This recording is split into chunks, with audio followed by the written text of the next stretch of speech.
In the red corner, we've got a giant monster, and in the blue corner, we've got a giant robot, and the two of them fight each other in the middle of a city, and that's all you need to know about this movie. Come on, it's giant robots fighting giant monsters. How can you not love this movie? Best movie ever! Ah! In the not-so-distant future, aliens have finally come to Earth, but there's no glowing fingers on the ends of these suckers, and they haven't come from the stars either. They're coming through a portal that has opened up in the Pacific Ocean. And they haven't come in peace, they just want to tear shit up. The human race is in a pickle. We've tried to fight off these guys with tanks and planes and we're getting our butts kicked. So what do? We build giant robots, of course. But sure, why not? The pre-title sequence gives us plenty of both character development and mass destruction, as our main hero, Raleigh Beckett, played by British actor Charlie Hunnam, tells us about the invading monsters known as kaiju, which literally translates in Japanese into giant monster, along with the robots known as Jaegers, which translates in German into hunter. And it also surprised me they didn't make a joke about Jaeger bombs at any point. But I digress. Due to the large amount of strain put onto a single person trying to control one of these Jaegers, the giant robots are instead piloted by two people sharing a mind link called the Drift. But it's not too long before tragedy hits and Raleigh is left out of the game, an emotionally broken shell of the man he once was, until of course his commanding officer pulls him back in from retirement. Arriving at Hong Kong, Raleigh is paired with a number of potential co-pilots to find one with a strong connection, as the stronger the connection, the better their performance in battle. Sensing a strong connection, Raleigh demands to be partnered with a young rookie, Meiko Mori, played by Babel's Rinko Kikuchi. However, Raleigh's commanding officer, Stacker Pentacross, played by the BBC's Luther himself, Idris Elba, does not allow this team-up to go ahead. Not only because Meiko is battling her own personal inner demons, having lost her entire family to a kaiju attack when she was a little girl, but also because Meiko is his adopted daughter. Ooh. This is the world of Pacific Rim, folks, directed by Guillermo del Toro, who also co-wrote this film. And for someone who really enjoys and appreciates the kaiju and mecha genres, then this is a dream come true. And it leaves me in anticipation for what next year's Godzilla movie is going to be like.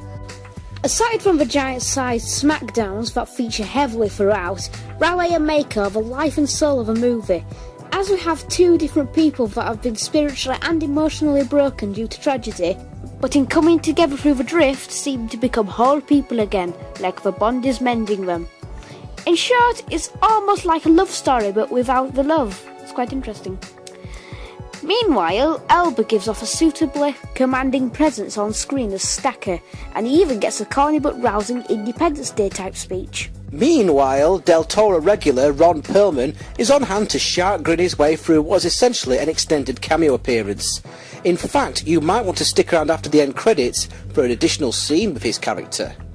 There are also two highly strung comic relief scientists that you think are going to be annoying in the same way that Transformers were with their own comedy characters. Which is basically all of them. But True, but these two actually turn out to contribute a lot to the movie and be tolerable at least. The special effects done for the giant robots and giant monsters are spectacular and the fight scenes are amazing to watch. Each Jaeger and each kaiju have their own unique look and design along with their own weapons, powers and abilities. The kaiju in particular are a sight to behold, with their huge dorsal fins on their heads, multiple lashing tails, barfing out bright blue acid. There's a look to them that's very reminiscent of Pan's Labyrinth, which makes me wonder if Del Toro had a hand in the design process for these. There's also very much a Ray Harryhausen-like majesty in the way that they grab and wrestle with the Jaegers, and Harryhausen's name is actually featured in the end credits as a tribute to the great man. The problem was that you didn't always get a good look at them. Was it a mere coincidence that it's night time and it's peeing it down with rain during the fight scenes? It would have been better to get a better look at the fight. It's 2.5 hours, but it's a thoroughly enjoyable 2.5 hours, and I had a great time watching this. It's the movie that the last two Transformers movies should have been, And I just want to say thank you, Del Toro, for bringing us a movie about giant robots that doesn't contain racist stereotypes, stupid slapstick or sex jokes.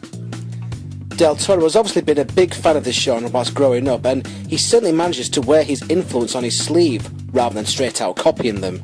In short, Pacific Rim is a complete kick-ass nerdfest that will be thoroughly enjoyed by both 10-year-old boys and 30-something grown men. And it's entirely possible that Del Toro has made the best blockbuster of the summer.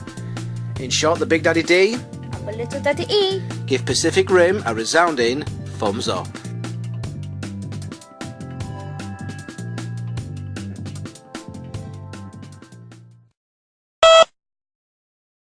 Oh, I've lost my place. We're going to have to go back to the start. This is my leg. There are many like it, but this one is mine. This is my another leg. Ah!